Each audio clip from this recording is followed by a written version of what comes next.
Tadigzifaya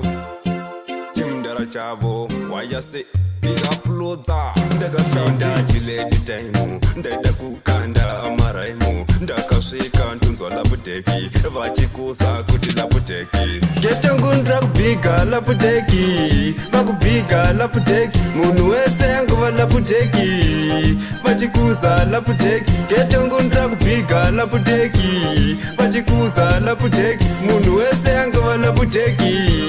Vachikusa laputeki Laputeki nyama sina sauti Iri kudiwa zvisina dauti Ndiyo nyama iri siteki Ikupedza kana dry mouth Nayo vazhinji vari kufara Asi vamwe vari kurwara Vamwe vacho vakadofa Nemudumbu vari kukabira Getangundra kubiga laputeki Vakubiga laputeki Munhu wese angova laputeki Vachikusa laputeki Getangundra kubiga laputeki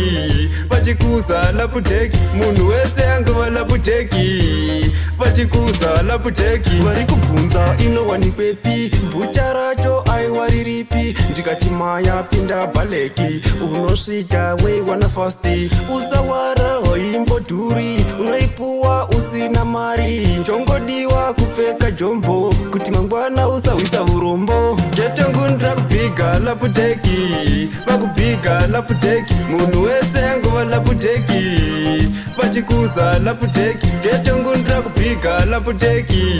Vachikusa laputeki Munhu wese angova laputeki Vachikusa laputeki Chiamure vanoisimbisa Lingi Bosi anoisimbisa Kingi Joshu vanoisimbisa Lodzamani anoisimbisa Sorumei vanoisimbisa Munhu wese anoisimbisa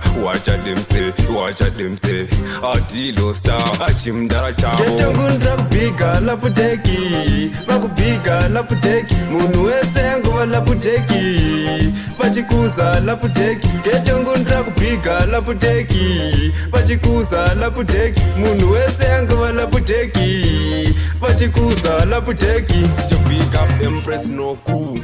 Big up Panache Playing of the Chitutu Seku Ela Wayase